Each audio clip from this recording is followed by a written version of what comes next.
आदरणीय सभापति जी, देश देख रहा है झूठ फैलाने वालों की सत्य सुनने की ताकत भी नहीं होती।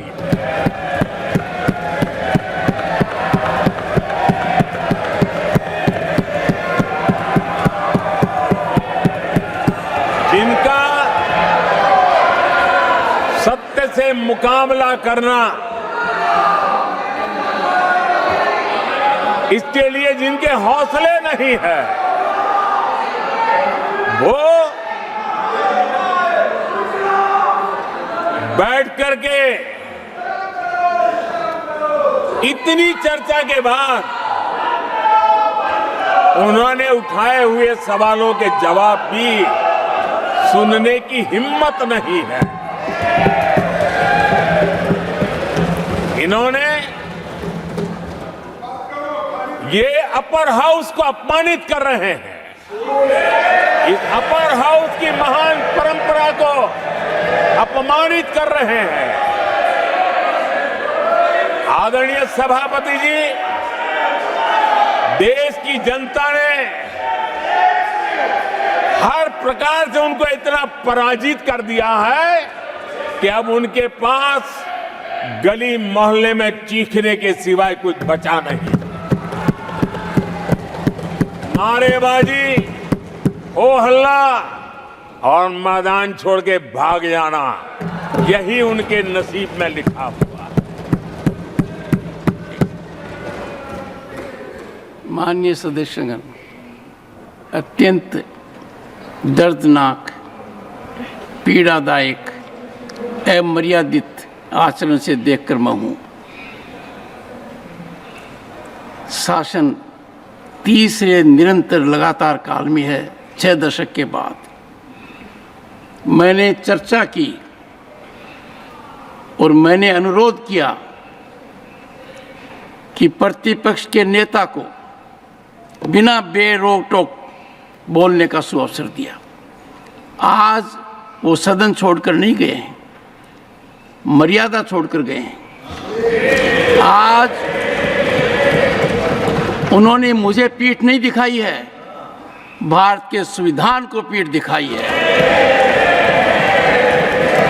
आज उन्होंने मेरा अनादर और आपका अनादर नहीं किया है, उस शपथ का अनादर किया है जो संविधान के तहत ली है।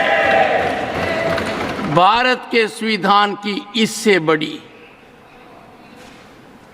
अपमानित बात नहीं हो सकती।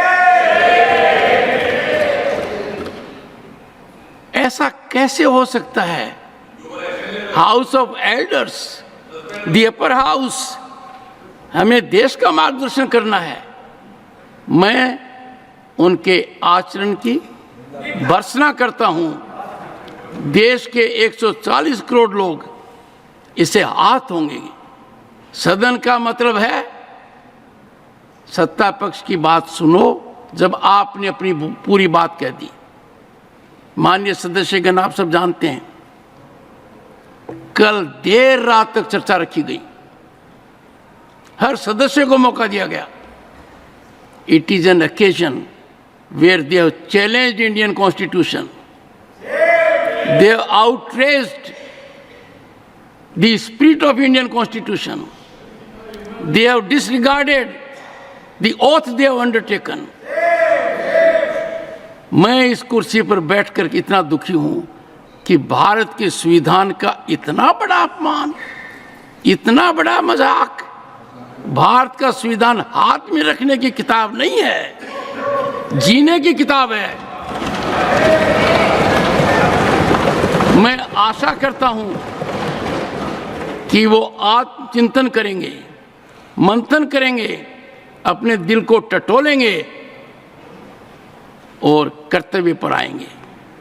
माननीय प्रधानमंत्री जी,